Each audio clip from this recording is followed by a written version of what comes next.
Oh, right, we should be recording, and it's very nice of the BlueStacks interface to not show the keyboard controls, but I'm turning them off on my end, that's for sure. Now, if you're new to this series, my name is Seph.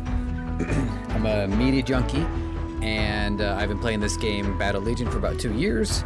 If you play the game, then, as you can see, I'm ranked 223, so yeah, not bad. Obviously not the best player in the game, but yeah, I've got some, what else can I do, right? Now, this is the 5th episode, and you'll see some improvements here or there. I'm still working on getting the lighting for my green screen right, so I'm a work in progress. And last time I did an episode, I talked for quite a bit. I talked for probably about 2 hours, and I'm just going to turn down the gain on my microphone a little bit because I noticed there was a lot of peaks there. There's going to be lots of stuff to talk about. There's going to be some housekeeping, but I talked for quite a bit in this, to the point where I don't actually get into very many fights. So we're gonna do 10 fights, and then we'll open the chest. Okay, now we're gonna do 10 fights.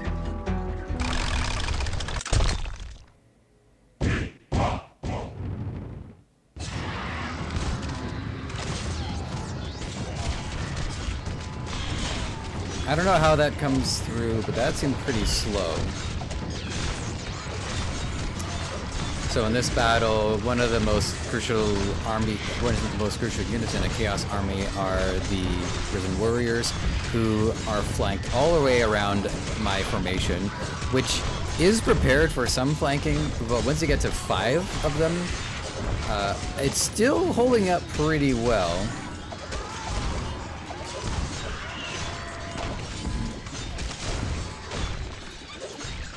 But between the flanking and the Draining Spirits, things aren't going super well. I think in order for me to win this, I have to account for the Devourer who's going to come out, and would need at least one archer alive, and unfortunately all my archers fell.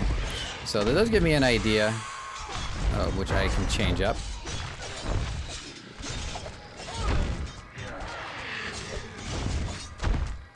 The Arcane Blade under Merge has a lot of stopping power this time around, but is also unfortunately taking a lot of damage in return, so we're not going to have that one.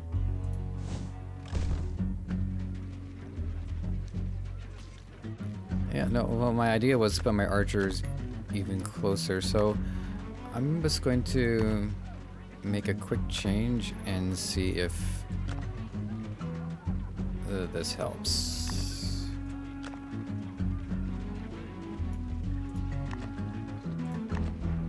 This is very experimental. I'm not super sure what's going to happen with it. But the least that I can do in the meantime is... Oh, right. I know. I didn't want to select her. I want to move this one over. There we go. Fight number 2.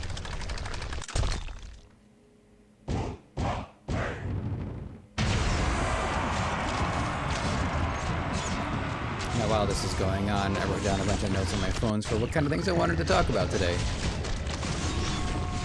So I'm just going to pull up that. Oh, there really don't that many notes. We'll get into that when I first go to housekeeping.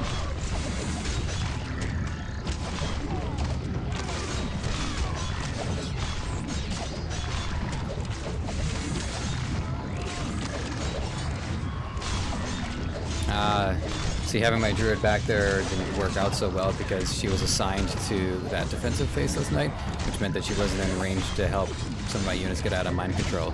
I do have a sweeping mind control removal, which is the crown of the Lightbringer, but it only works in my order units. Most of my units are order, but there are exceptions.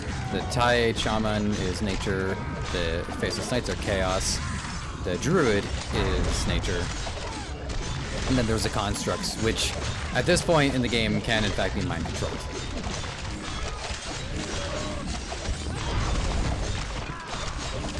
I'm surprised that particular projectile from the Faceless Knight actually caught the Mind Corruptor.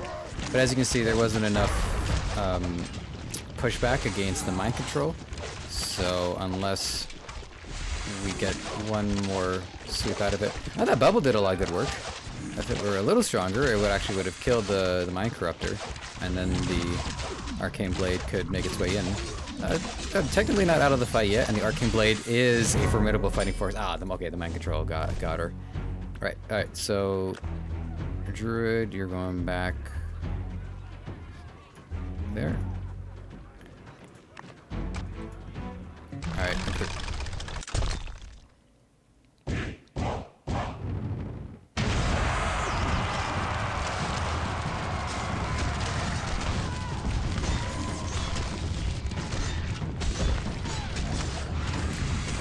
so another unit that's been stand out in this era was the Spirit Panther. I was able to take that Panther down only because everybody was able to focus on it. One of the tools that I have is a bleed, which stacks increasing damage the longer it's attacking for, and I have that on my Crystal Spire. Hopefully I can make a note to remember to show you that.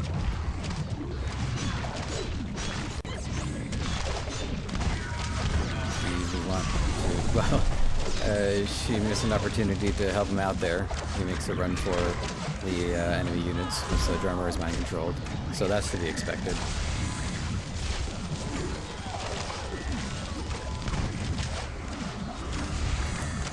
Both of these units are near death, but their last stand probably saved them from the closing damage that the Arcane Blade, which I'm going to, from this point on, call the Blink Knight, would have dealt.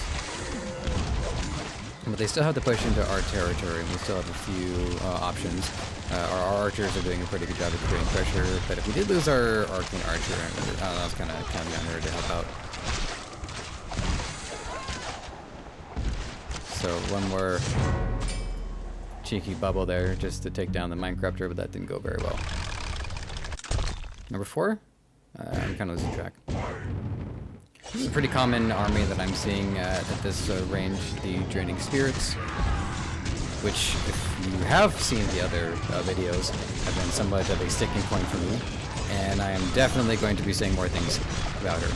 So as you can see, my flanking strategy can handle 2 groups of enemy flankers, and what I also want is for my Storm Guards to make sure that they have their attention focused backwards, more importantly than forwards, because I need them to knock these units away just in case they happen to be a little too close to something vulnerable, like the Lightning Spire, which died at some point. The second problem is how the Draining Spirits will end up leashing onto the rest of my units, which are packed in pretty tightly, and so we do need our front line to be able to push forward. If the Draining Spirit leashes onto right about here where my Storm Guards are, then I'm in trouble. So these units are trying to push out as much as they can. And luckily the Cannoneer was distracted for the entire thing.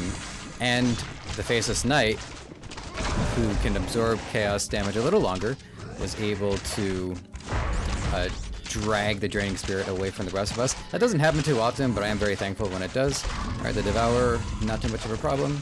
Now it's just a matter of clearing out these fellows over here and making sure that we have enough damage to take down the Soul Pillar before it heals up. It's doing a lot of healing, and now it's just... Okay, we got it. I was starting to get a little antsy about that one. Note to future self in editing. I don't know why the battle itself kind of chugs there. Maybe it's the frame rate, so I'll try setting the frame rate up to 60. Oh, okay, well, I'd have to... Alright, no worries. I'm prepared to spend a lot of time in post on this one. That's okay, it's all part of the learning process. Alright, here goes.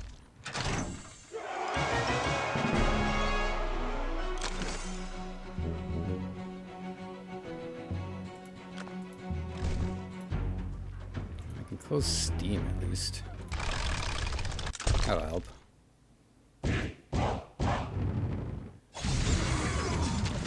Now, one thing my Arcane Blade has been doing, my Arcane Blade is merged, which means that all the units are condensed into one with all of the stats intact. And then I use the Teleport Power Stone to make my Arcane Blade appear on the enemy's side of the battlefield, and she is a enormous disruption, distracting all of the archers, distracting the Mind Corruptor, and as you can see, she has a chance to recoup any losses, I guess, getting caught by the Mind Control beam. And the zombies, or as I like to call them, the sick boys, they take a little while to finish off, especially if they have last hands, but alright, now what we want is for her to stick around as long enough for the next sweep. Nope, she's gonna go harm my units. But that's okay. She gets stunned whenever she's in our neck of the woods. I think we lost her druid. I was fixated on the arcane blade the entire time, the Blade Knight the entire time, and I don't remember seeing exactly when the druid fell. So we're just gonna have to stun her until we get our turnaround. Okay. We really want that Mind Corruptor to just be super dead. Please be super dead. Fantastic. And under the shade of 1,000 arrows, the arcane, the Blade Knight made it through. Alright. I'm not gonna lie, I kinda lost track of how many fights that was. So I'm gonna guess it was 6. Alright, so this will be number 7. I don't remember if Phylactery of the Silent Whispers was around in the last video I did, so if this is your first time seeing it, it turns all of the units into ghosts, makes them attack faster, but in exchange for health, and that keeps happening over and over again, so you can actually just hold out and they'll all die of running out of health. So this is very much like a rush down strategy. Alright, so here we got a Spirit Panther who is now double Spirit, and the bleed stacks on that Spirit Panther are going to be the best shot at making sure it gets a pivotal amount of damage. As you can see, the Spirit Panther okay, so yeah, that was definitely the bleed stacks, but it doesn't matter. My Blade Knight didn't do enough in here to take down the Stormcaller, and Stormcaller really does hard counter my build, so it is what it is. Now you will notice that my win ratio right now is 35%, and I'm not bothered by that, only because my ranking is at 233. I gotta say, and I hate to humble brag, I didn't think I was gonna get up to this range, or at the very least stick in it for a while. Now that I've said that out loud, it's gonna stop, but it was working for a while. How's my bounty hunt situation doing? If I'm up for it, I'll show a little bit of that, but we'll see. All right, fight number 8. A nature build led by a paladin and a barrier monk. So my Blade Knight is distracting the dragon, which is probably not what this player would want their dragon to do under these circumstances. So while that's happening, we're hoping that the dog's high attack output will kill them because of the Thorns effect on my Spike Lords, as well as the Endless March, but that is not the case. Nonetheless, my Blade Knight is still working her way through a lot of their front line, and although the Barrier Monk is helping out quite a bit, all we need is to lock it down in a stun pattern from my Faithless Knights, which can be buffered a little bit, supported a little bit by the Lightning Spire.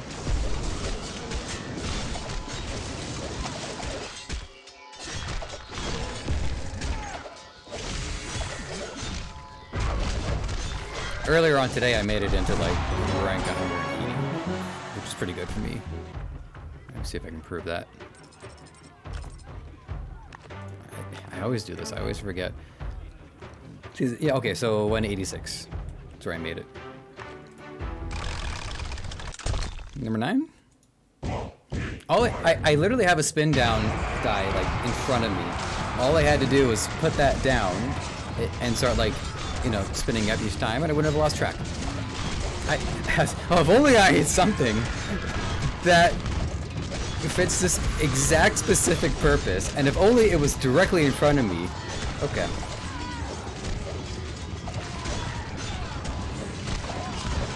So when I moved those archers back, it was in response to this situation where, okay, and then the cannonball knocks them right into it. I was hoping that they would be cushioned a little bit more by the Storm Guards and by the Shield Maidens. The cannonball made that somewhat of a problem, but also it's just the nature of this build is designed to really counter a lot of situations. Just having the Soul Pillar alone will take down any like pocket builds, as I assume, because I don't have a pocket build myself. So we'll just see if I can die fast enough to move on to the next one. Alright, I don't think this is gonna get me the result I want, but I guess I'm just gonna give it a shot, just to see if the Storm Guards will naturally be slowed down by the Shield Maidens who have slow active, and if maybe there'll be more in the back line. So let's give this a shot. This wasn't the army I needed to test this, but that's okay. I don't think I got any really good catches with the Mind Control Eye. Getting that frog would have been great. Even getting the blessed bomb bot, or as I like to call it, Balm bot, B-A-L-M-B, interesting.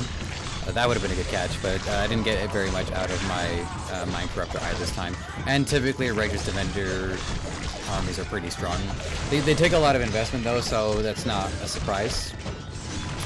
But the player base has been clamoring for a nerf for them, so the only way I think I can take them down is if I get one of their key units. And my Lightning Tower, which is actually called the Crystal Spire, it was latching onto, yeah, you can see it there, it is latching onto the drummer. We get down that drummer, that's going to help us a lot. That drummer might still have a whole res as well. Yeah, okay, so the drummer still has a full res we gotta get through. Okay, so we got the drummer down. If we have a shot at winning this is the best shot that we have, because now they don't have the same stun resist they had before. And so our Faceless Knights are coming online, our Storm Guards are coming online, the Lightning Spire is coming online. That is a lot of stun, a lot of force coming out. So let's see how well this goes.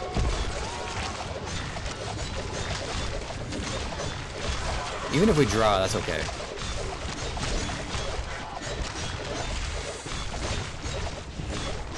It's really these archers here that cause so much turbulence. I don't think this is gonna last long enough now. Okay. That's a shame. My Blink Knight got eaten up early on in that fight, which meant that she wouldn't have had a chance to, say, address those archers. She would have been the one to do it. So I think I might place her a little bit more counter defensively, where if there's nothing else for her to attack immediately in that area, it takes a little bit longer for her to make her way back. And yeah. Alright, so this is, again, not keeping track. So I think this is battle number 10. Either way, we got some good battles in.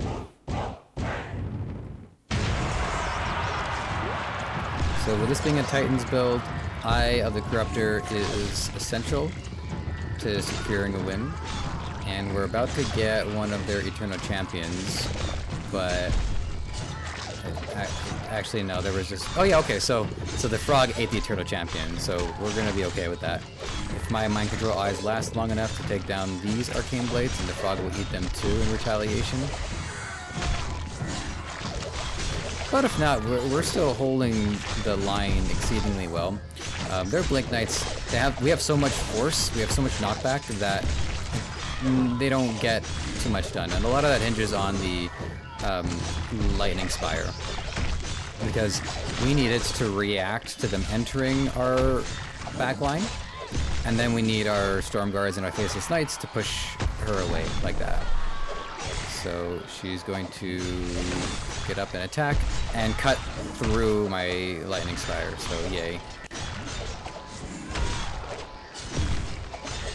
There aren't too many other issues left, however, you know, we can't rule out how powerful these units are. Oh, and a merged Storm Guard too, so that's gonna hit like a truck. So we're just gonna shut them down one at a time, pelt them with attacks. As you can see, the bubbles, they're gradually making their way over, but not really like landing in time. This one actually could end up being a draw. So that one's cornered by all three of our Faceless Knights, so we're going to be okay with that. As soon as this Blink Knight heads into the other spot, that's going to be trouble. Meanwhile, yeah, no, this is definitely going to be a draw, because all we're doing is pushing this one back. This one hasn't died for some reason. I guess it's the last stand. 2 last stands and a merge. Okay.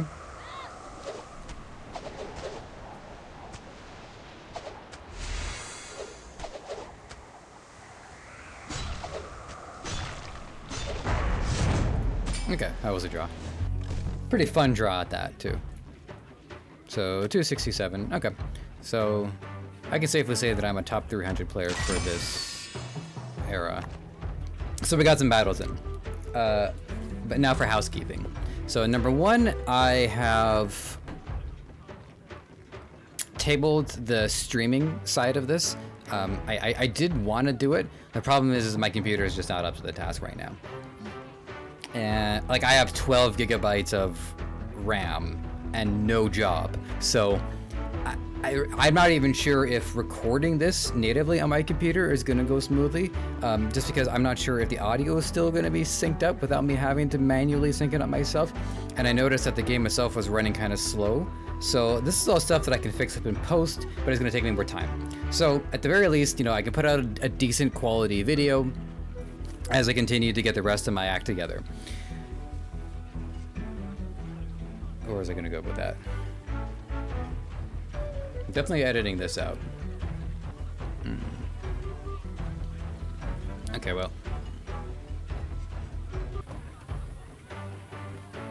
Yeah, I totally spaced. I totally spaced. It's like I was on the cusp of saying something and then I didn't say it. How odd.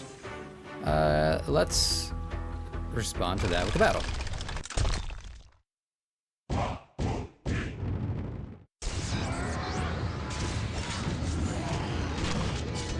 Okay, so of all the things for my mind control beam to get in this area, I would have preferred if it were the Death Knight. The drummer wouldn't have been too bad either, but we're just not going to be in range of that. And we're just waiting for the flankers to show up. So based off how I positioned the shield maidens, they were in a very good position to deal with this situation, but I don't think they would have been in a very good position to deal with a situation where ones are coming directly from the back. I am, however, going to hold them in place for now just to see if, you know, it goes okay. If I get overrun from flankers, then I'll know, okay, we're going to have some unfavorable situations, but at least I'm going to move that one in the back. Now, out of all the things that I want to talk about, I think the number one thing that has been really grinding my gears has still been the Draining Spirit. So if you're watching what she's up to right now, she is dealing damage to anyone within her circle. She deals less damage to Chaos units. If she has the Bleed Power Stone on, which mental note I will show you the moment we're done this battle, and then she will continuously apply a stacking damage over time, I guess curse, if you want to say.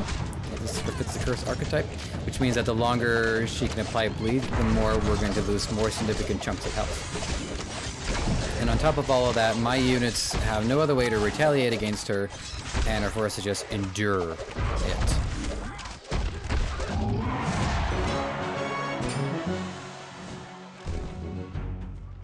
Alright, so I have bleed on my Crystal Spire, which I like to call Laser Tower.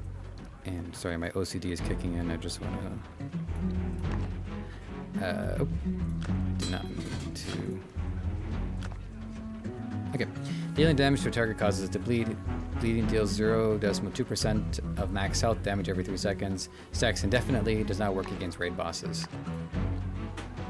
Which means that that unit, who is persistently dealing damage, not taking any damage, and not really at risk of, you know, death, is exceedingly powerful. Now, they actually went and nerfed the Draining Spirit between this era and the last era. This era, of course, being the... this is Fury of the Elements, right? we were in it for so long, I actually, like... Yeah, Fury of the Elements.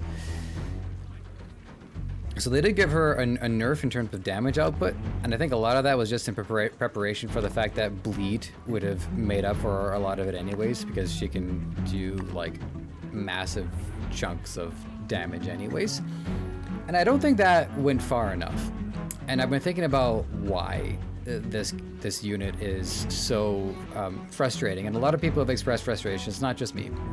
I wonder if I'm going to fight another one. Okay, I'm going to do that first. Okay, and we're back.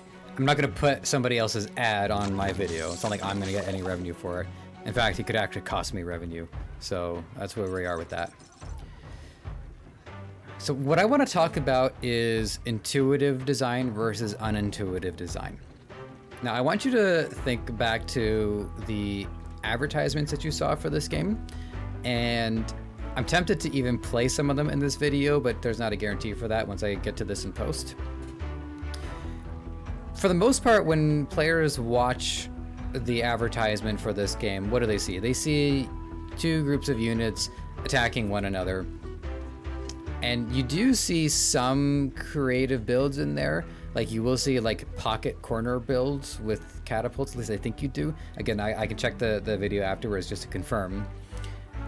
But overall, the player gets the impression that what they're going to be doing in this game is that they're going to be making an army, and that army is going to be fighting somebody else's army.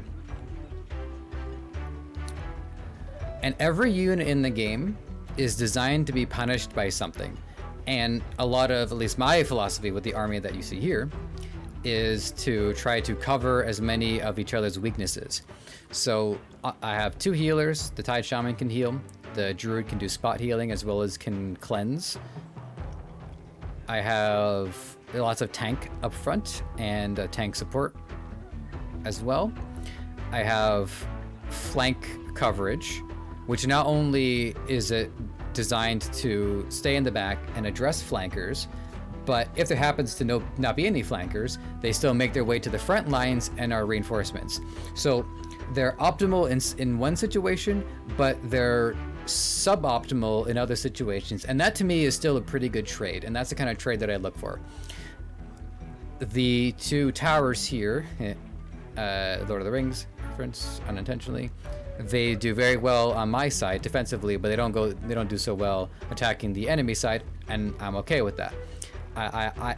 That's actually probably the biggest trade-off that I have out of everything here, is that these two structures are no help against a highly defensive corner build, which to be honest I just wash my hands of anyways. Like my Blink Knight has always had the assignment to jump into the fray and create as much havoc as possible. Now that I can start her off in the enemy's side and have a chance at taking down a corner build, I'll take it, because she can still do her usual assignment. I just have an extra assignment for her as well, which makes her above optimal. So I'm trying to cover as many weaknesses as I can.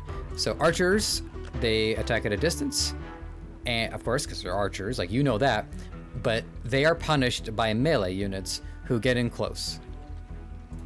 The Tide Shaman heals, but is punished by, again, taking melee damage or even being caught in a catapult.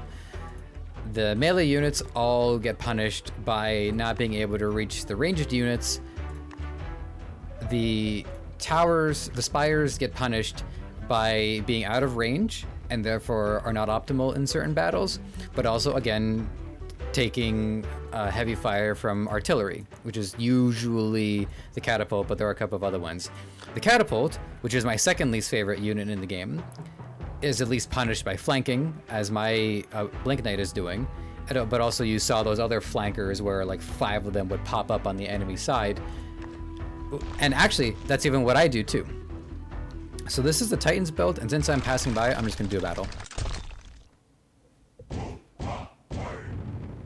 This is more of a counter Titans build.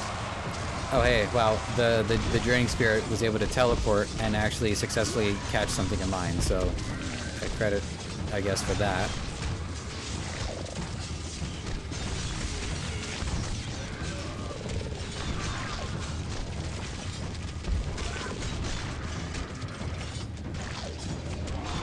As if I needed to continue to argue my case. So you can see the Draining Spirit is just slowly taking away the health of all of my units.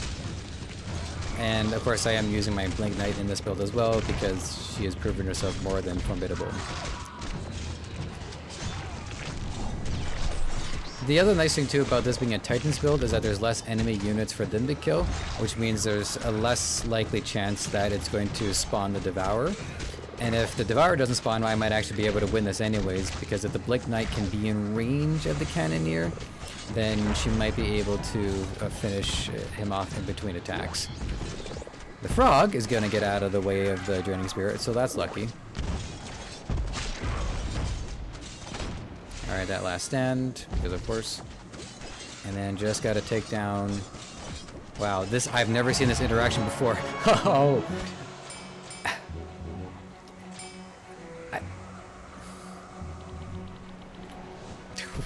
Alright, we'll take it. We would take it for sure. So this build I created because of how much I dislike catapults. So these Risen Knights, there's two groups at top, two groups at bottom, and their job is to try to take down a catapult. And then it just falls into the usual Chaos Army archetype. The Necromancer, and it's called the Necrolord, means making lots of skeletons, doing everything in our power to summon the Devourer.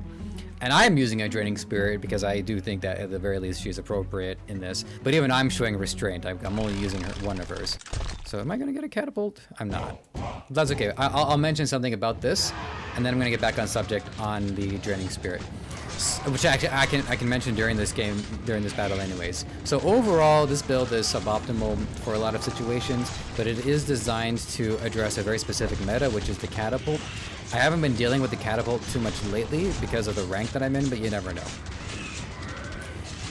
Now, I could be corrected on this, but it's my understanding that while we're not playing, our most recently active army will still encounter other players while I'm offline.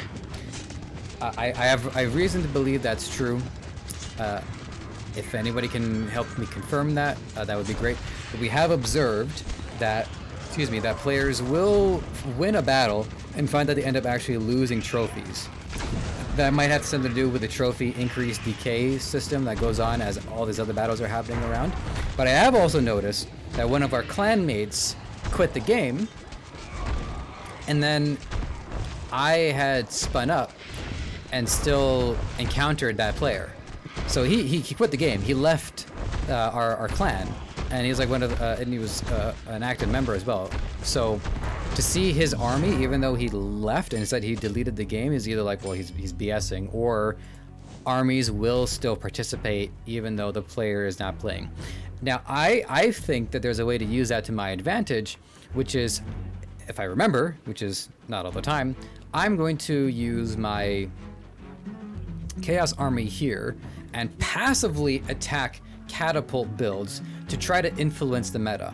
Because if more players are being countered by something and they notice that the ratio is going low, they might say, well, this works, but I'm getting countered a lot.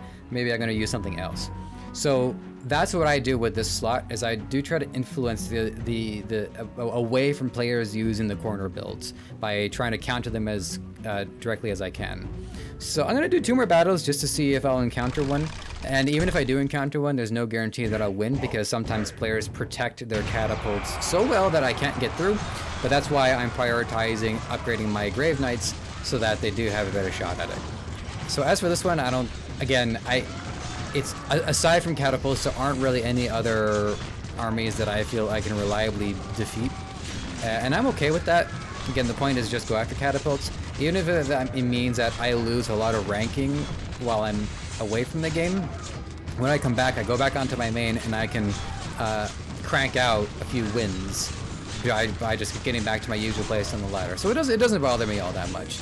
I'll lose 10 games if it means guaranteeing I can take out catapult players. So this is one thing that I recommend players do, unless, again, I'm wrong and this isn't how it works, but I've made my case. I explained to you why we think this is how it works. If there's a particular build that you really don't like and you're seeing it a lot, you may want to consider building a counter to it just to play while you're away.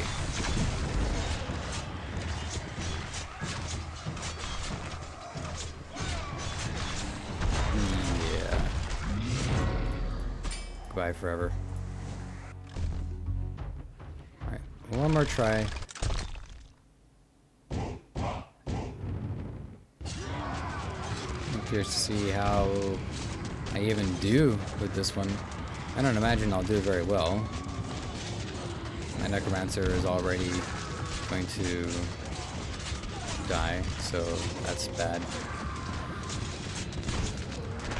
Like the one condition that I have that might turn this around is my Blink Knight, but there is no way, shape, or form that we're not going to see a Devourer.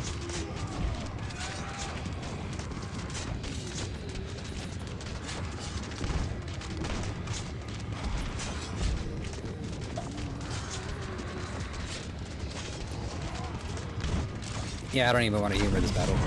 I'm done. You've seen quite a few battles there with Draining Spirits. So what am I getting at when I talk about punishment? Well, Draining Spirit is just way too punishing. She punishes melee, she punishes ranged, because she can snare herself to other units. She punishes you for essentially playing the game. Like, no other unit can deal damage passively like that. The ways to address it, at least from what I've seen on the official channels, is to have a paladin. So if I have a paladin, I mean, my paladin's on level 76, so I still have to work on her anyways. But that's gonna mean, what do I want to get rid of? Get rid of the druid, and I lose a lot of spot cleansing. Get rid of the tide shaman, and I lose a lot of slowing, I lose a lot of healing, I lose a lot of damage. Get rid of the battle drummer. Maybe the healing makes up for the melee damage reduction. Get rid of the spires because they are suboptimal. At this point, any unit that I get rid of in my army is going to make me unhappy, because this is my weeb army. This is my like personal expression army. I have armies that stick a little bit closer to whatever the meta happens to be. Like, I have a Titans build, and I'm happy to try other stuff out with this one. And then I have a build that very much addresses the meta by countering it. So it's not like I'm like ignoring the meta altogether, but I do want to have at least one build where like I have total say in what it is and what it's going to be. And it by and large seems to perform quite well. I don't even have a mythic in this army.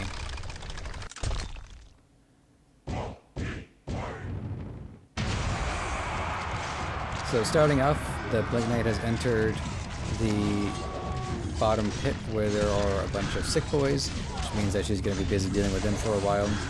But she's distracting all their archers and the hammer throwers, and is not taking a heck of a lot of damage in return.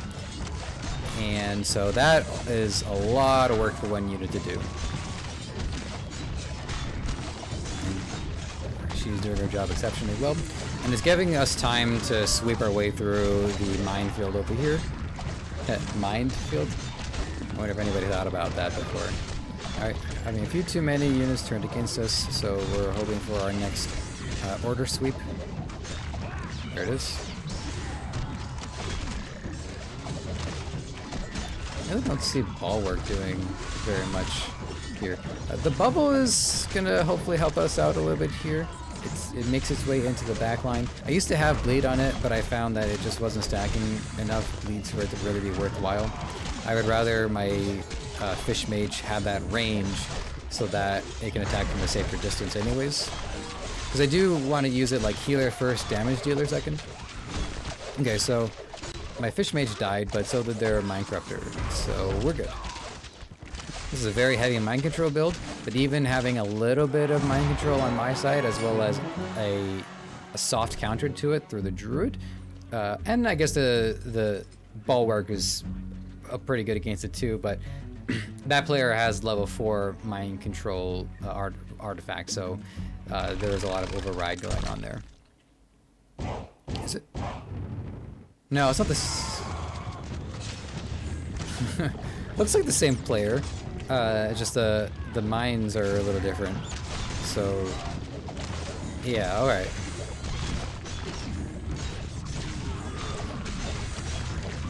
things off to a little bit of a shakier start because this mind control beam worked better on my Blink Knight, but the Mind Corruptor is targeting other units, giving my Blink Knight some cover, and she has made her way back in.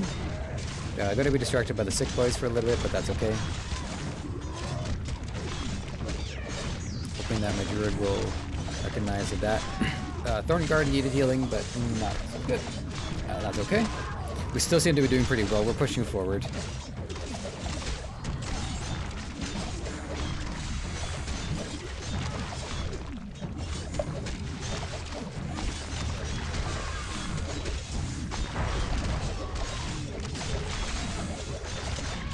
Last Stand. So one thing about Last Stand, I'll make a point to show you that Power Stone as soon as I'm done here. But Last Stand diminishes the ability for Leech to steal damage. You can't steal damage for health if the unit doesn't have any health. So that's an interesting interaction, and I actually think it's pretty fair.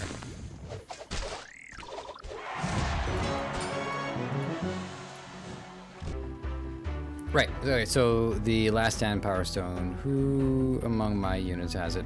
So I actually don't have too many units who have it. And I might want to put it back on my archers. Okay, I do have one. Damage that would kill this unit instead brings it down to 1 health and makes it immune to all damage for 1.5 seconds. Can only trigger once per battle. Now, I had thought that I could counter an enemy group of archers who are using Last Stand if I had Leech, but Leech only steals health. It doesn't generate health for dealing damage, and there's a difference there. So for that reason, I am going to give Last Stand back to them.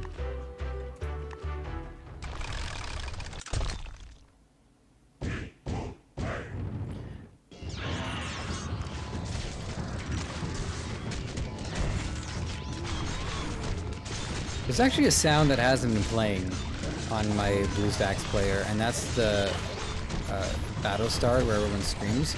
There's been instances where it's not happening. I'm gonna have to look into that. Like I said before, you know, my computer is pretty good, but once you get into like, you know, heavy duty video content creation and streaming, it's just not really up to the optimal task. So, oh yeah, so that reminds me. The other thing about housekeeping that I wanted to mention too, now that we're like well out of housekeeping, is that I'm probably going to do one video per era. I would rather do a nice long, I would rather do a chunky, you know, meaty video that has a lot to cover, and then spend the era kind of like compiling my thoughts. So overall, my thoughts on this era are pretty positive. Right now, the range that I'm in, I'm attacking a lot of armies that are like this. They have the Soul Pillar to absorb dead bodies that fire beams out, and then surprisingly, there's no Draining Spirit in this one. I almost always expect a Draining Spirit. And then the Great Hammer increases their AoE, which means that they are just like lethal to take down. And they're especially lethal to take down my army because my army is in a straight line, which means that, you know, we're rolling out the welcome mat and saying, "Go, just come this way. We have a table for you." So one of the things that set this era apart, even from other Fury of the Elements, is the new Power Stones, and there's quite a few of them. Oh, I'm about to get another one. I wonder what I'm gonna get. I bet you it's gonna be Dash.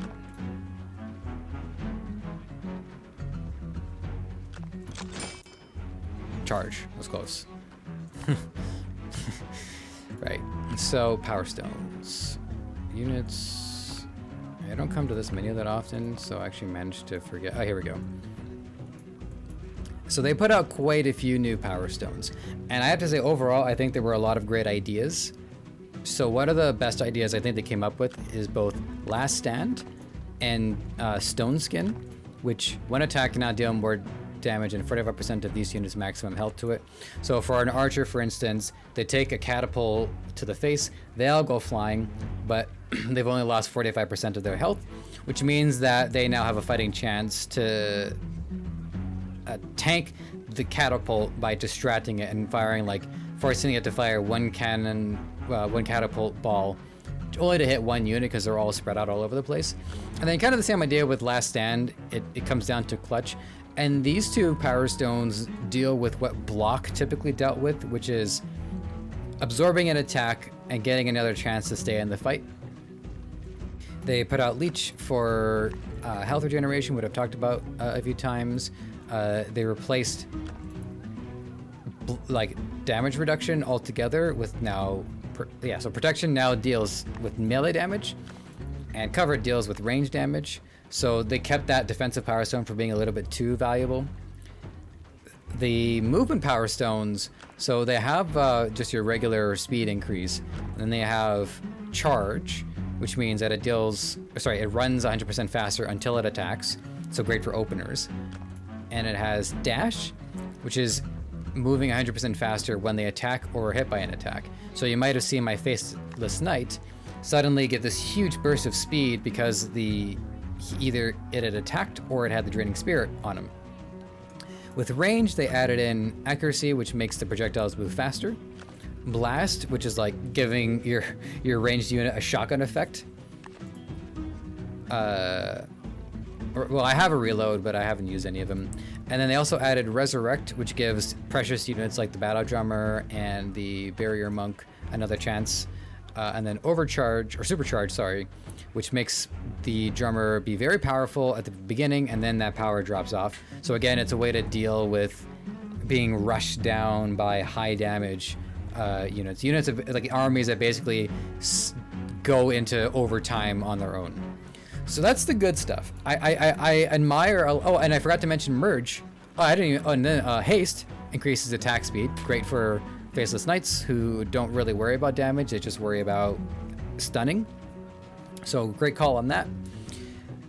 Bleed is very inventive, and I'm glad it's around because I think it helps players address a lot of problems. And Merge has got to be really one of, I think, the most inventive ideas of the game in the 2 years that I've been playing. Oh, and I forgot to mention Teleport, but you've seen that in action plenty, because it opens up really a lot of new units. It completely changes the way Spirit Panther works. It can turn, like if you have like an Eternal Champions, like my Eternal Champions are, where are they? Yeah, they're level 90, so they're not really good for the status that I'm in. But if I merge them, which I did, they have a little bit of a better fighting chance. I would rather have like one really strong one rather than three kind of ho-hum ones.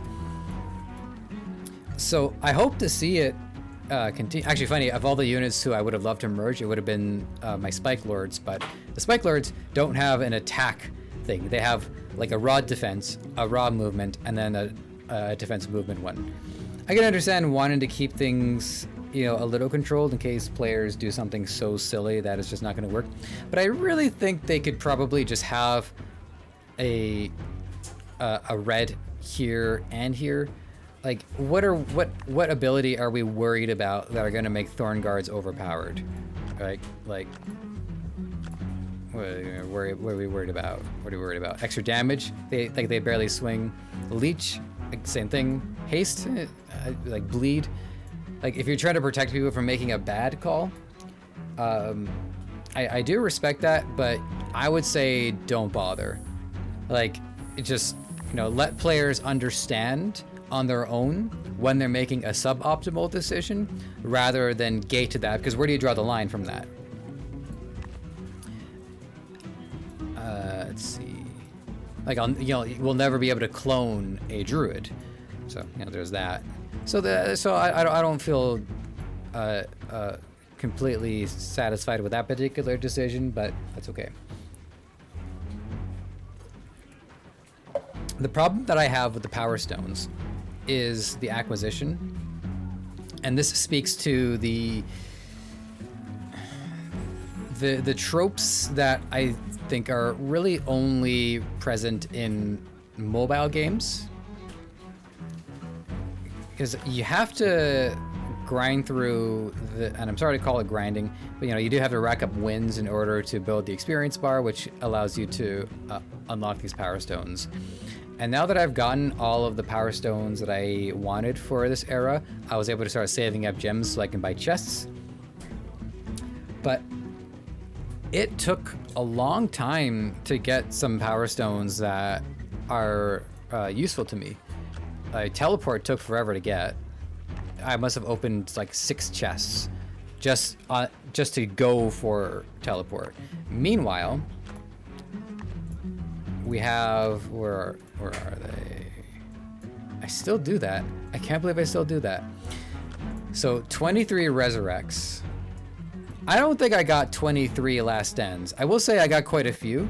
Like, they weren't that periodic. They weren't that stringent. I'm gonna try to be like generous here and say I probably got about 12 to 14 last stands. But even so, I got 23 resurrects. I didn't even get that many slows. Barely. I got 1 teleport, 3 merge. So the whole mythic power stone power distribution is clearly skewed towards ones that we're obviously not going to use that much of. Now, I watched the previous, I do try to attend the streams whenever I can, and the designer position on this seems to be that by not allowing players to decide what stones they get, it influences the meta in a distinctive way. And I actually do agree with that logic. It's about being resourceful and trying to make the most out of what you've got. However, I think in the interest of value propositioning, players should have some way to acquire the stones that they want that comes at a higher individual cost. And I would argue this with the way Magic the Gathering works. So I shouldn't have eaten right before I started recording this video. I just couldn't help it. Sometimes timing is just not going well for me. I also wonder if...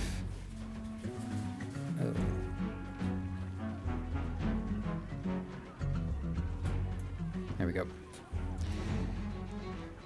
So if we talk about Magic the Gathering for a second, a player can buy a booster, and boosters are guaranteed to have at least 1 rare.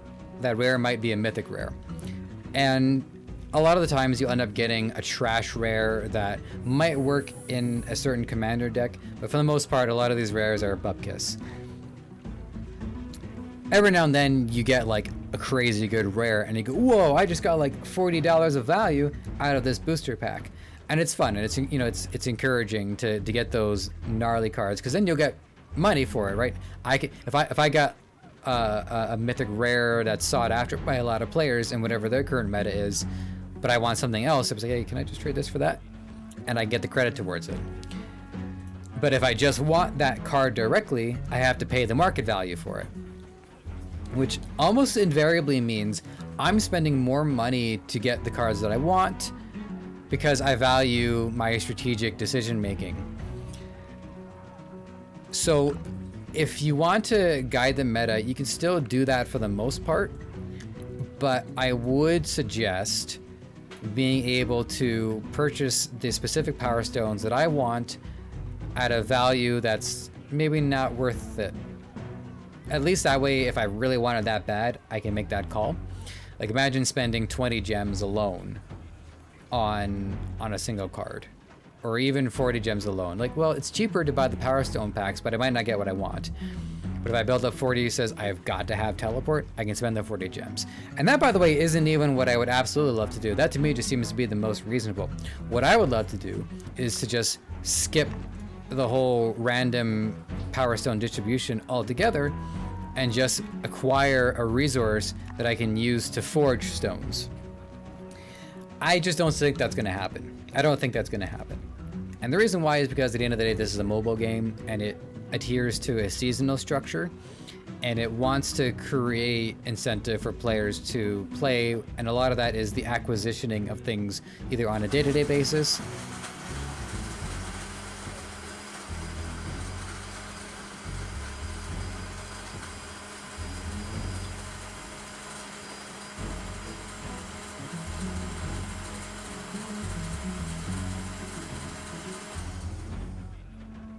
on a day-to-day basis, acquisitioning things on a weekly basis, on a season-by-season basis, and on an era-by-era basis. So I understand that. My counter-argument is that you don't need to worry about that. This game is a lot of fun. And I think working towards the resource to get the Power Stones I want is more encouraging and leaves a more positive mindset than creating a frustrating scenario where players have to constantly gamble to get the Power Stones that they not even know they need, just think we need for our strategy. So it discourages experimentation. So I would just think about it, but I know what I don't know. I don't think it's gonna change based off what I say here. But the least I can do is know that I made the most convincing case that I can. All right, how about a fight? I was expecting to see a lot of this kind of army today, and I haven't been disappointed. And any opportunity that I can to complain about Draining Spirit, I'm going to take. So, with the combination of the Great Hammer, of the Shattered Mountain, you know, I gotta say, look at that counter-flanking. That's not bad. That's not bad at all. And that was, what, 5 of them? And they closed ranks, like, almost directly on it. So I gotta say, I'm actually really happy with how my backline is holding things off right now. It's just, here's what's gonna happen, is that if we don't win this battle back here, and everybody has to move out to keep my archers safe, the Draining Spirits are going to claw their way through my front line is so tanky, it can actually, like, defend itself against rushed-on armies. I haven't seen too many rushed-on armies lately because my army can actually hold them off. But if these units die, that Draining Spirit is going to go left towards my units. There it is. Okay. So luckily the Devourer is knocking away some of the archers, but even so, the skeletons are still going to make their way in there. So maybe the Plague will kill that, and then the Draining Spirit is actually going to turn the tables and defeat everything else. I mean, I'll take it, but that's not usually what happens. Alright, what's the next thing I want to talk about? Oh yeah, you know what? I don't even have to look at the notes. So the next thing that I want to talk about that I've been meaning to address for a little while now is the Druid. So much so that I happen to think I might have already said everything that I'm about to say, so forgive me if that's the case.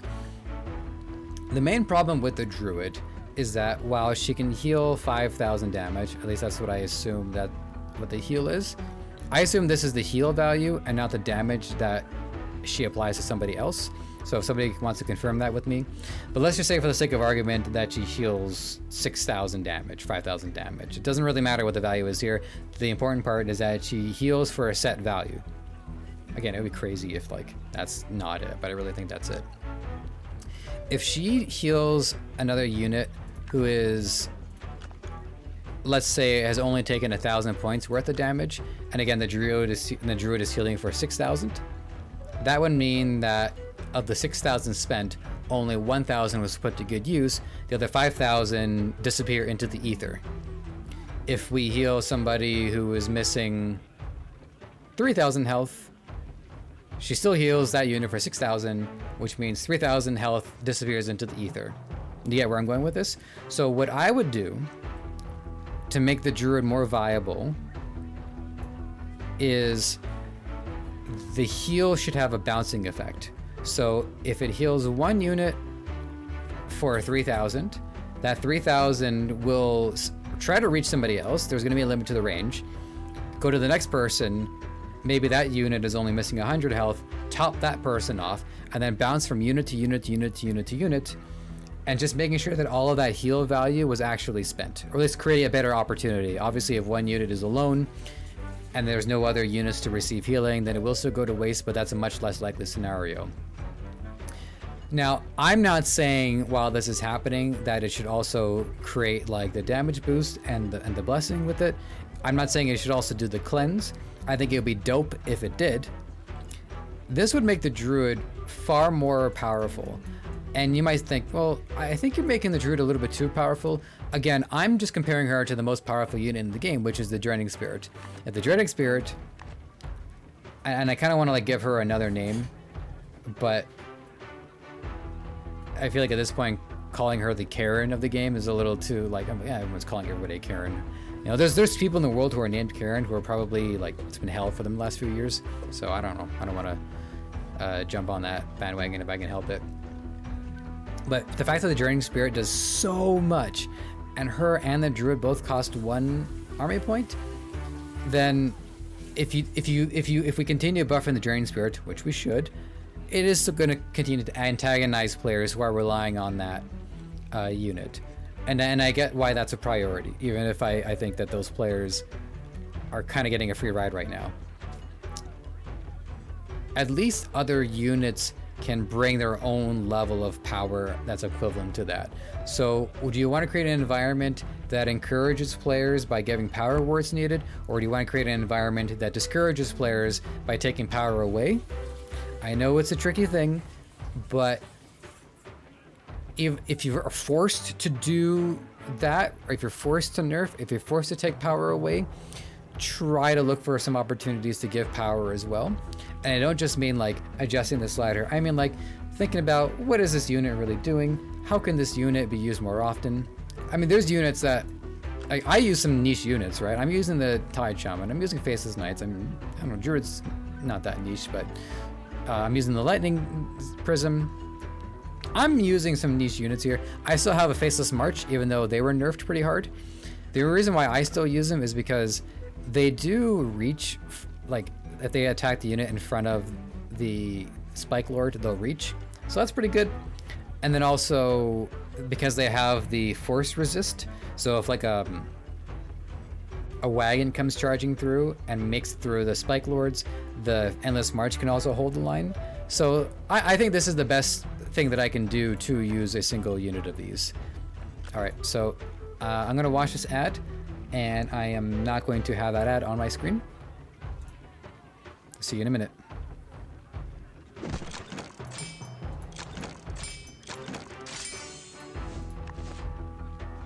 Hello, welcome back. You're seeing me at the moment where I just realized this is where I'm probably going to put the ads in for my own video. So I mean, why not, right? Kind of makes sense. And you can skip them if you want, but if you like this content, you want to support me, watch the ads so I can get monetized. I you know, like, you never know how things are going to go, right? If people like this content and they want to show some support, that'd be really cool.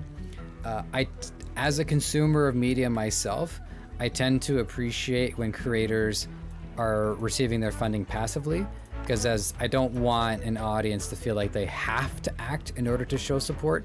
The fact that you're watching this is of great importance to me. So, you know, watch the ad. I'll take that money. I'll take ad money. I like advertising. All right. I've always liked advertising. I have no problem with it. All right. I guess I'll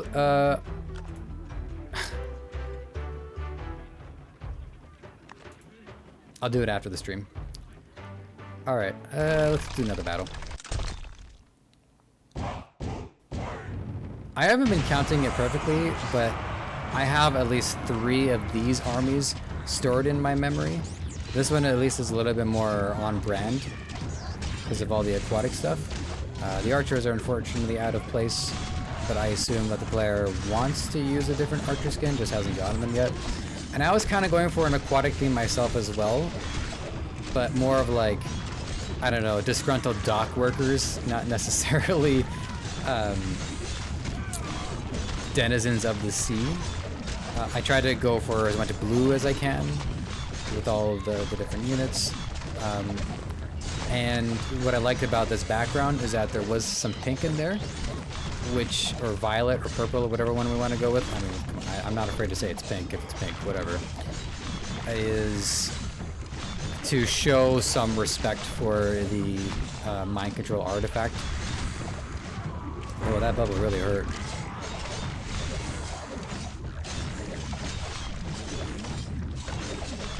Damn, that Tide Hunter bubble. Tide Hunter. I'm a Dota player. I'm a Dota player. That's why I said that.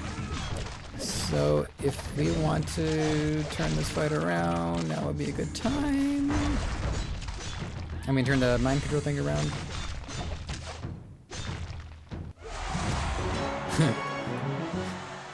All right, that's pretty good.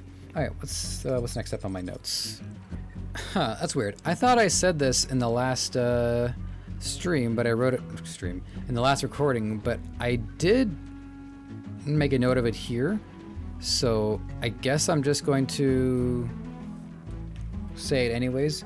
So in the last instance of this, where it's relevant, I was referring to mobile games as Go games, and I've decided to change my mind on that because I think Pokemon Go is a Go game, and a Go game is a game that rewards you for being out and about because it's about movement. So I have to admit that that's really more what I think Go game represents. I was hoping it would represent games like this, but it doesn't really. It's more niche than this. So end of the day, this is a mobile game, and that is of no other consequence to me. So that should have gone under housekeeping. And mental note for the future, when I say I'm doing housekeeping, I have to remind myself, don't do any battles until housekeeping is up. Okay. I guess one thing that I want to touch on real quick. So my title is Lord Slayer, but I do have other titles that I can go by, which are Centurion 5-6 and Evocative 6. Evocatus 6. And I'm still not really at that point yet where I can get the High Commander ones. So even though I'm Centurion 6, I just don't care for it. And the reason why is because I don't really care for having the numbers assigned to it. I would much prefer having Lord Slayer than I would Centurion 6 I can't even say it. Evocatus 12, Centurion 2.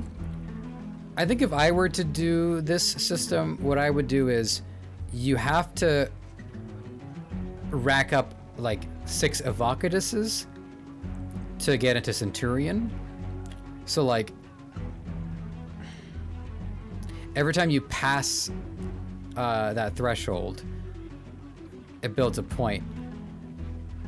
And then it's more like a ladder system. So, okay, once I got enough points, I'm out of Evocatus, I'm into Centurion. I keep getting points, I'm out of Centurion, I'm into the next one, and then the next one, and then the next one. Then all the designers have to do is continue to come up with new titles whenever players seem to be approaching that new win ratio. I don't know if that's any better. That's just me kind of spitballing. But I just wonder what's going to happen when we get to, like, what, Evocatus 55? Alright, we'll see.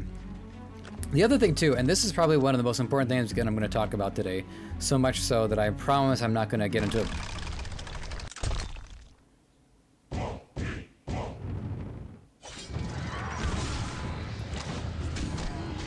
Alright, so let's have a look. We have 4 flankers that'll be joining us momentarily. I am happy to see that my Storm Guards were kept back a little bit. And they're going to stick around there, which is good because they have the range. And my Shield Maidens are lined up pretty well here. There is a little bit of a gap beneath the laser tower. And I can only assume that there's another one. Wow. Oh, no. That was just the Soul Pillar. That was just an unlucky attack from the Soul Pillar. That's too bad. But it looks like everybody else is able to hold their position. So all in all, this is a really good defensive strategy to take down these units. It's just, again, look at what's happening over here. If these units, they don't get their heals, and then the Draining Spirit is going to claw its way through. And I'm just not going to have enough distance. I mean, that it might be one... Oh, actually, I'm hoping these units get blasted back. Well, not that much. That might be one reason why I need to move the archers back to the other side. But, I don't know. I'm kind of like, damned if I do, damned if I don't. The Faceless Knight. Maybe the Faceless Knight will tank this and then just walk away with it. No, not quite. My Blink Knight is still putting up a fight, but not doing anything. No, not enough. So there's certain strategies that, at least, when it comes to this build, I just wash my hands of. And I'm washing my hands of that. Because as a player, I don't know what to say. Like, this was supposed to be a game where you fight other armies.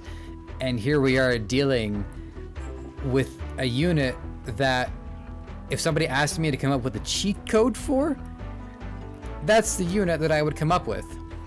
Anyways, there are ways that so I mentioned some of the ways to deal with it. There is one other way to deal with it, which is unit specific, which is the living bark. Where are they? Oh, I can actually level them up. They can restore health, so the draining spirit will actually heal them instead of harm them. Again, it comes back to like, what unit could I stand to get rid of?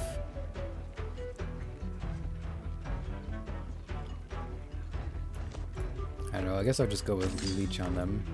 I also find them to be very unwieldy in terms of like positioning. So if I get rid of the thorn guards, my spike lords, I'm much less likely to be able to deal with the rushdown units that come in. I happen to think that the rushdown units, I mean, maybe the living bark can deal with them. So I'm just gonna do this for the purposes of the demonstration, but this is where the importance of having at least like one weep build comes in, where I'm just trying to like, you know, make an army out of units I like and have the best shot that I can and making it successful. And I do pretty well, but there's limits to the kind of things that I can address. Like, it's just, it's discouraging to deal with a unit so efficient at what it does.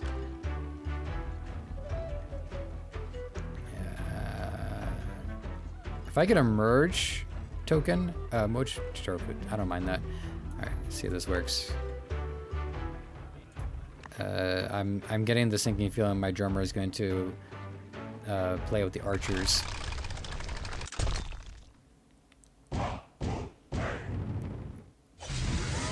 Nope. Now, I gotta say that Stormcaller armies are a hard counter to me, and this kind of hard counter doesn't bother me as much because it's just, Stormcaller is just very good at erasing my backline. So this is another kind of strategy that I'm just gonna wash my hands of. If I get a really good mind control beam, I might be able to turn the tide on this one, but otherwise it's just not a strategy that I can beat. And also, their laser tower just melts my backline, so yeah, it's okay. I'm at peace with not being able to beat this army. It doesn't bother me.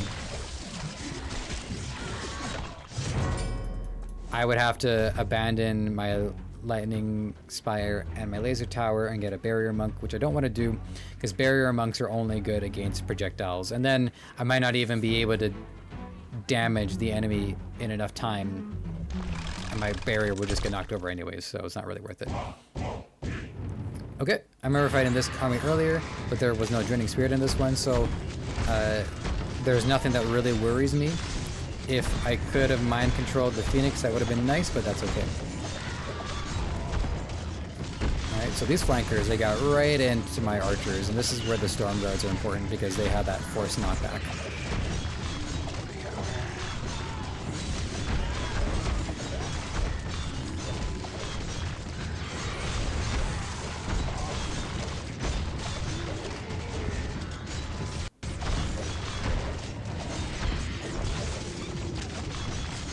Not bad.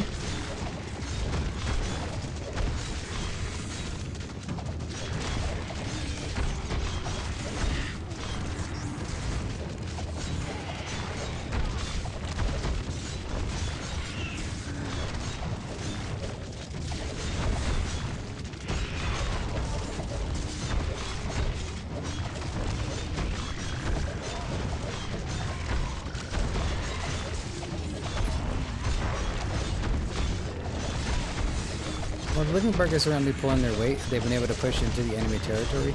So I do think that they will have a very good chance at countering the draining spirit, but we'll see.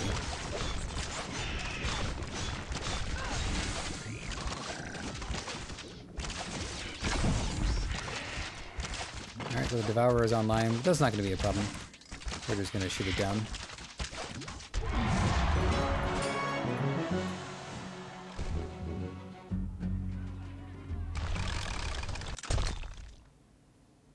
This army is highly susceptible to mind control. And I think the unit that I want to get the most is their Spirit Panther. It's got 2 mind control beams on it at the moment, so that was enough.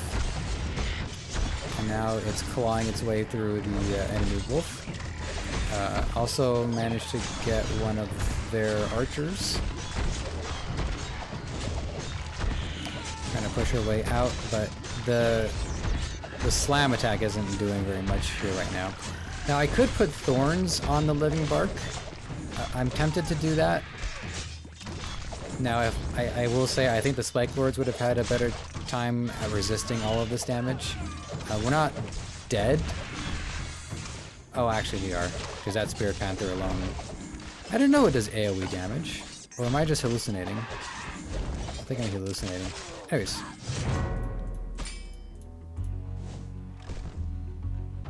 Still a good fight. Glad to see an army like that. Their own take on Titans. Alright, here we go. This is the exact battle that I need to observe how well the Living Bark can counter Draining Spirit. So the first bit of good news is that they are not taking damage from it. We have 5 flankers coming in, but my back line is ready for it.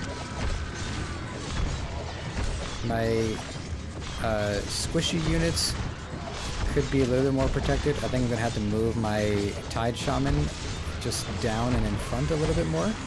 Same with the Druid. But all in all, they still managed to be put in a pretty safe spot considering how much crap there is going on there. So the Living Bark have been able to just take all of this. But the problem isn't that they're tanking the Draining Spirit. The problem is that we didn't kill it yet. We didn't kill the Draining Spirit, and there is no way to unless it latches off somebody else. Which means that my Living Bark are about to deliver the Draining Spirit over to the rest of my units. Accelerated, I grant you, by way of the Arcane Blade.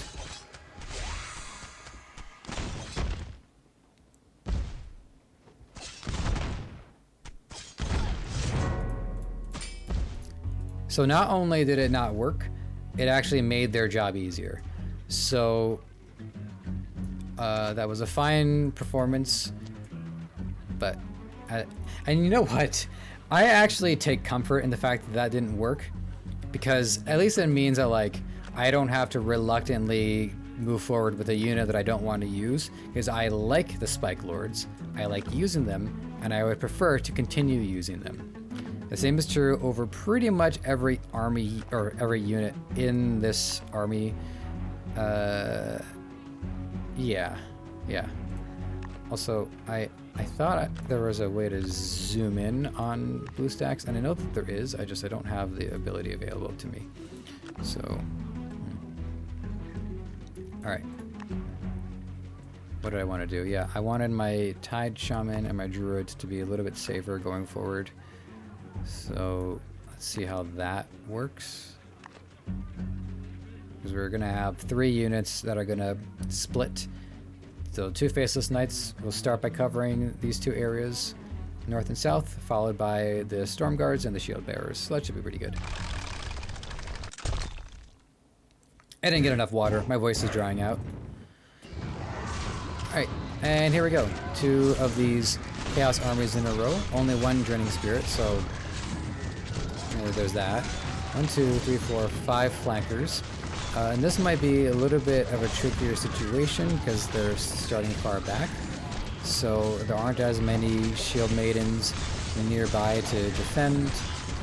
This is where we really want that knockback to come online, because we just want to push the closest ones back and kind of give our melee units a chance to maybe reposition themselves.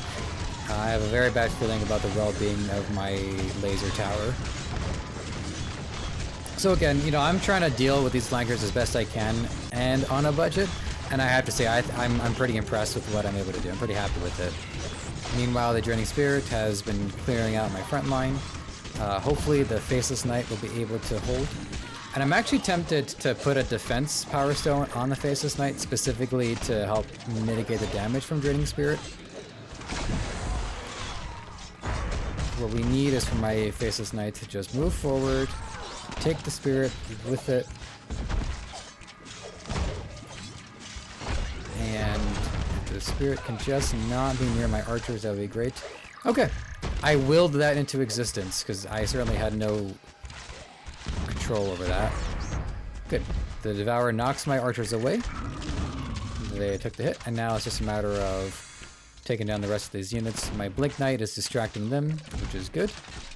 That bubble is, well, it didn't do too much, but hey, you know. Okay, victory, we got it. I think that was just one Draining Spirit though, right? So you see what happens when it's just one. You get 2, you get 3, you get 4, you get 5. I've seen 4. I've definitely seen 3. Pretty sure I've seen 4. I don't think I've seen 5 yet. All right. Well, my Blink Knight can only pop in one side, so you know it is what it is. But let's see if maybe she can make her way in anyways. And as is tradition, the catapults will knock down my spires, indicating that not only are they not going to be useful, they are, the visual clutter that they're providing is also unacceptable, and that has to stop as well. So my Blink Knight fought through all of these Earth Wardens, and assuming that none of them will res, okay, well there's one right now. Now they don't hurt much, so at least there's that.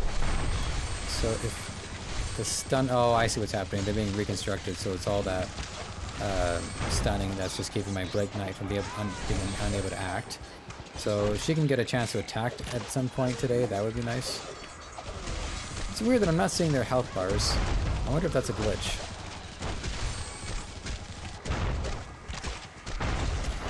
We do have hope to defeat this because we have the archers all over the place, and the Arcane Archer, if she gets enough lucky shots, she'll be able to take down the catapult, at least unintentionally. The downside though is that this is a level 4 reconstruction hammer, so even if we kill it once, we might have to kill it twice, we might have to kill it 3 times, we might have to kill it 4 times. So that's kind of an issue. I wouldn't mind getting a draw on this one, honestly. Alright, well now she's dangerously close, and no, she wasn't close to the tower. So if my Blink Knight were at the top corner and not the bottom corner, the catapult would have been defeated. But you know, it is what it is. You know, there's a lot of units that don't get Berserk. The Necromancer doesn't get it. The Celestial Spear doesn't get it. The Tide Shaman doesn't get it. But for some reason, the catapult does. And I gotta say, I think that's an oversight. I mean, that thing just goes haywire at the end. And I have to imagine that there are other units less powerful than the catapult that are not allowed to go berserk at the end there. So I think consistency has to be a more important guiding factor. I understand wanting to make exceptions because certain things are powerful, but if your rules are consistent across the board, it makes it easier to deal with the variables. Like if Celestial Spear is going haywire at the end, yeah, that Celestial Spear is going to deal a ton of damage, but you can, you know, you can mitigate. Oh, the Celestial Spear also just deals like a lot of crazy damage anyways, but has a miss chance. So as other units maybe get faster, you know, the Celestial Spear will still miss, but that catapult just bombards everything. It just rains death. Like, is that really okay? I mean, I know one group of people who aren't going to complain about that. All right, next battle. Okay, another one of these armies. Again, Cannoneer, Soul Pillar, 2 Draining Spirits, 3 groups of flankers, and my Blink Knight has been the MVP the entire season, and is the reason why I'm doing so well.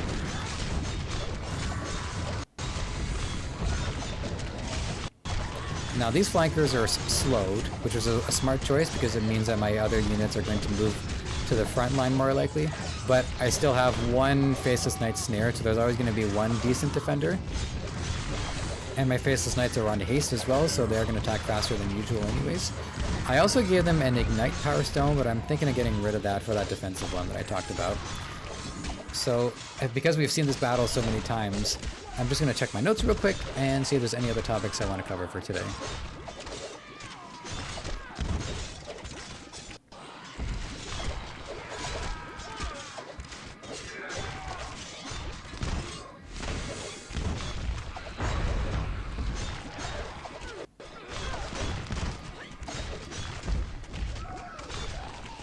This is very much an undesirable situation, and my Blink Knight has yet to be able to counter the Cannoneer's Great Hammer. I think in order to do that, she'll need to attack this archer here.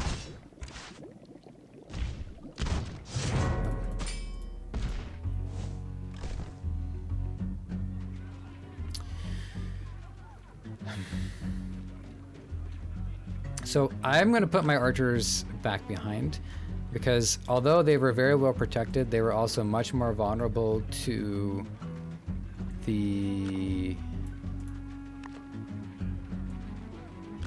Draining Spirit. And I think if I put them back there, they'll still be covered if there's flankers, which there usually are. And I'm doing everything I can to protect my archers. I have the shield bearers, storm guards, 2 towers, faceless knights. I've done everything that in my power. Now about that defensive power stone. So I did have ignite on the faceless knight, but honestly the ignite isn't like, it's not game changing. Oh, I see. I can't put a defensive power stone on this one, can I? Well, that's okay. So I have a haste at least. And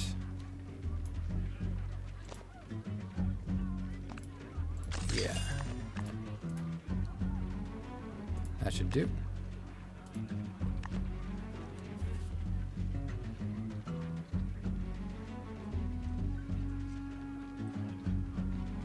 So a couple of other things that I haven't really talked about too much is I just wanted to weigh in really quickly on the PvE. So if you look at the map, you can go through all of these different areas.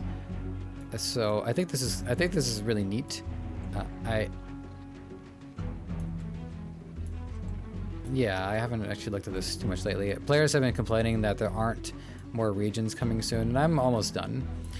The one thing that I find just undervalued when it comes to the PvE is that even though we're in the Druidic Forest section, this is a divine background. Would it really have been so redundant to have the Druidic Forest background, or at least whatever ones count for that, and try to make the armies on theme until we get out of the area? It seems to me like it's an oversight. Like, all right, well, I guess we'll just have a divine army. Then well, no, why not just do all the divine armies for the divine section? I don't think that they put the best. I just don't think the best idea was put forward. Also, I don't know if I'm going to be able to beat this.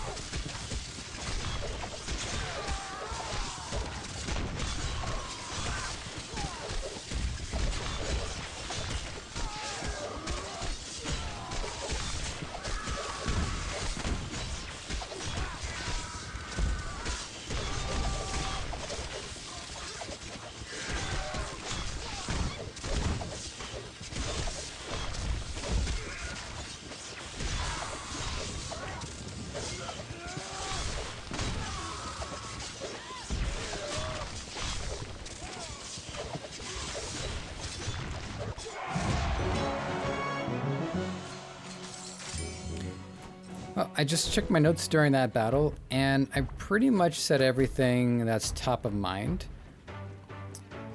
And how are we doing for time? So 1 hour, 32 minutes, that's not bad. So we're gonna run a few more battles, I'll do a little bit more commentary, and then we're gonna call it quits.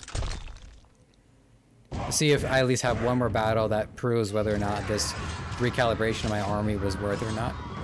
So this is a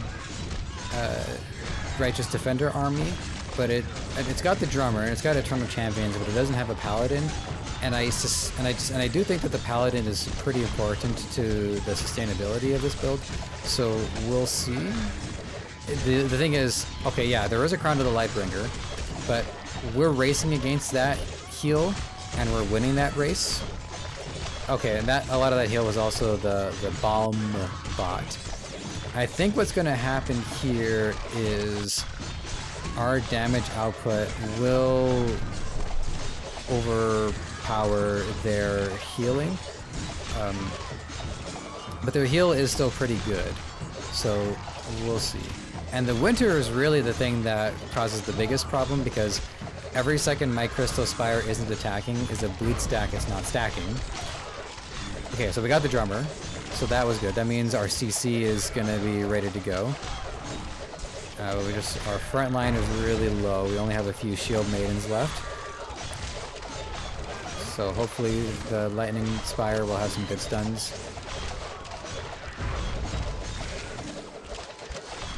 The storm guards are pulling their weight here. Still got one faceless knight in the back hidden behind the tower there. That's why I snare that faceless knight, because I want to have that one on defense. So yeah, this went well, but it was losable. And I think not having the paladin is the reason why I was able to take that one.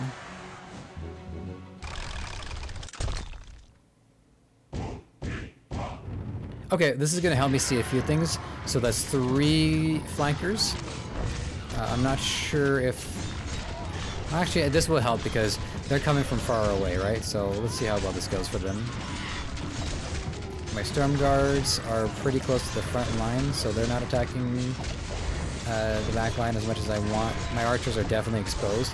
So I think this is where the limitation of my shield maidens is.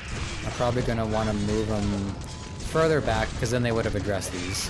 And if my storm guards just so happen to stop and attack something close enough, then so be it. But and also I could move everything up so that everything is a little bit closer, but I have noticed that puts a lot of things in danger. So you see how like I'm weighing the decision making of, well, if I move this, that creates one problem, especially with the draining spirit, but if I do that, then that causes that problem. But at the very least, I still managed to defeat this. So for that reason, I'm gonna hold. I need to see them get totally overrun, and I need to see that I lose a battle that I knew I would otherwise win, and then I can make that change.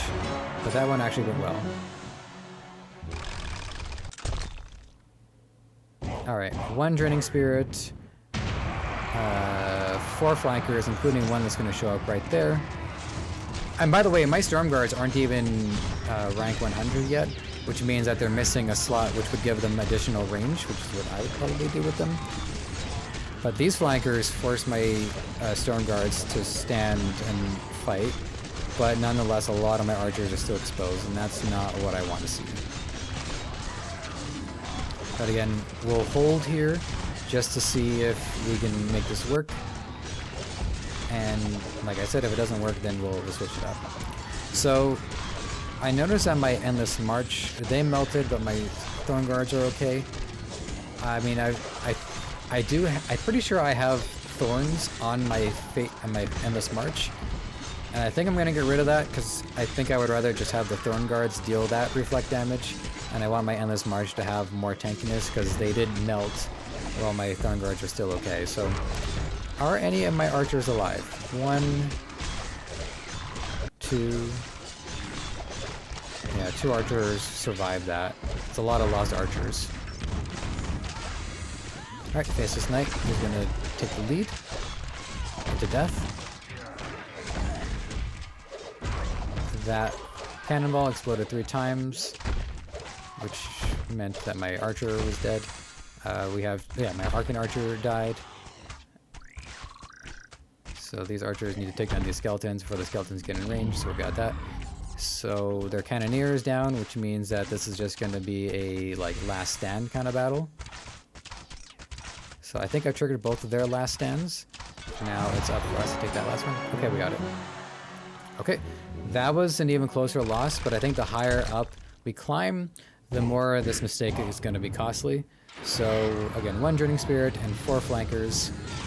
Let's see how this does. Oh, no Cannoneer. I'm happier dealing with the Phoenix than I am dealing with the Cannoneer. Oh, turning off auto spin so I can equip my... Oh, I just used my last defense 4 Power Stone, didn't I? I'm not sure I'll be able to use it on this one. Ah, well. Alright, so just stick to auto battle. So... the flankers would have been able to kill some of my archers if they were still in this little circuit here, but I think we had enough, like, you know, stuns and lightnings and pushes to keep them safe. Surprisingly, they're doing okay even out here.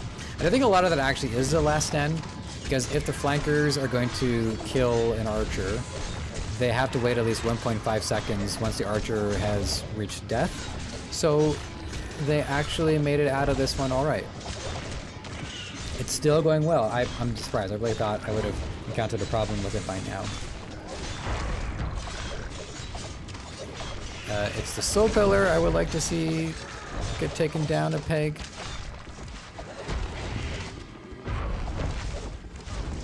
And yeah, and the draining spirit got to that snare. So that's unfortunate.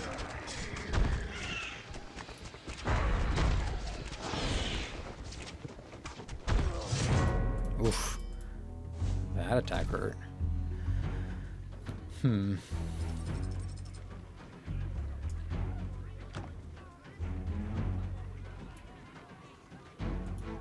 The reason why I put my front line so far in front is to create a gap between my back line and my front line so that the draining spirit has less chance of snaring. That's why it's like that. I think I'm going to move them like that.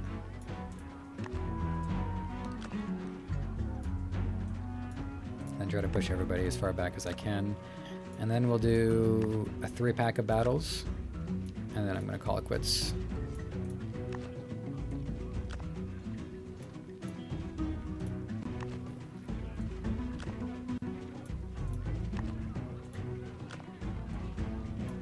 Just making sure that my pillars are all set up.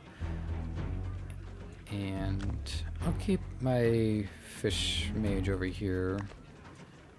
And well, my archer will, or my druid will go for the... I kind of want her to heal the faceless knights, but I don't want her to stay in the back. So I guess I will leave her up front like that, but let's see if anything goes poorly, and then we'll move her again. Alright, so 3 battles to go. This is number 1. Oh, what we have here? Flankers, sick boys, and a dim spirit. What are the odds? Oh, and a cannoneer.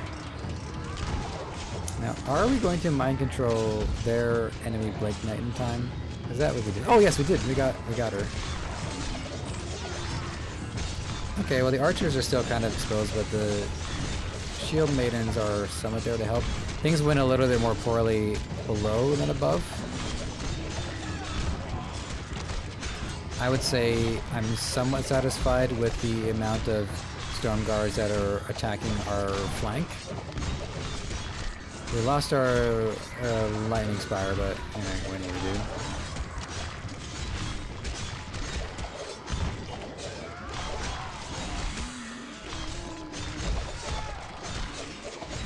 Pretty much as long as my archers are okay, we can win this.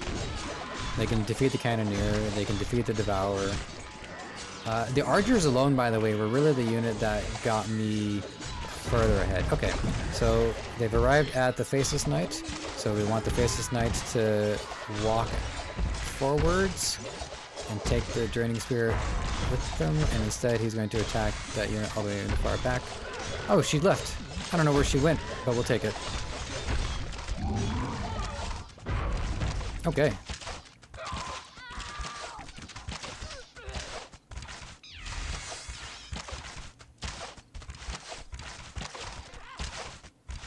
As you can see, last stand makes this battle take a little longer than perhaps it should.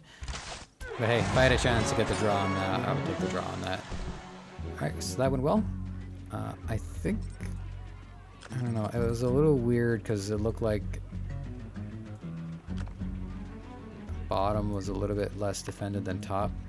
So I'm just going to angle my units slightly towards bottom just in case that helps. But I don't think it's going to be that much of a big deal. Oh, well, would you look at that? Risen Knights, Draining Spirit, Phoenix. What are the odds?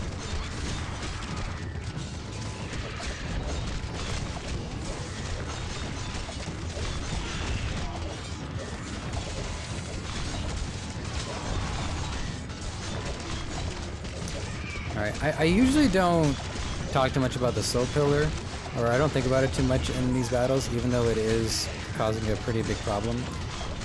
But a lot of my units seem to be able to tank it.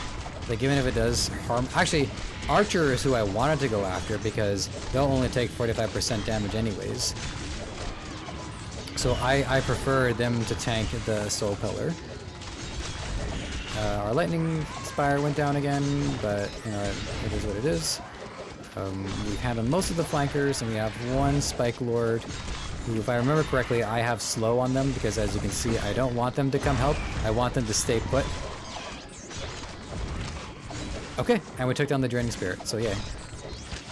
This Faceless Knight here is ready to go face to face with that, faceless to face, whatever, with that Phoenix, and it went well. So the Devourer did clear out what's left of my front line, but that's okay, my archers are alive. As long as my archers are alive, we can win this. Just waiting for that last stand and the Leech to finish on the Soul Pillar. We're probably going to get another visit from the Phoenix. Nope, never mind, not probably. Okay, that's 2 for 3. Third battle. Oh, what do we have here? We got flankers. We got sick boys. We got Soul Pillar. We got Cannoneer. We got archers. We got Fire Knights. We got Chaos Archers. And that's it.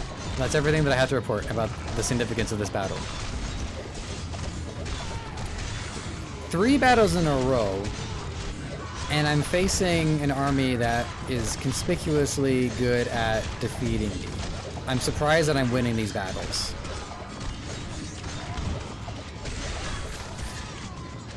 So my front line is able to tank the Cannoneer because my Blink Knight is just caught in the corner there and is not being totally useless, but is not exactly living up to her potential right now. Our archers got some nice heals from the Tide Shaman. So that's the first time I've seen the Tide Shaman really go out of its way to help the archers. So I'm actually pretty happy with that. Next up, we want that Soul Pillar to die, and it did. So that's nice. Now the Blink Knight is going to go face to face with the Devourer. I need my Faceless Knights to walk forwards, and they got snared. But we were saved by that cannonball. That cannonball launched my archers away. And is the Draining Spirit going to reach my other archers? Yes, it is. Okay. There's still a chance to win this. It all depends on like whether or not maybe I'll get a really good bubble. Yeah. Oh no, it didn't have last stand. Oh, that was close. All right, well, one way or another, that's a good battle to close out on.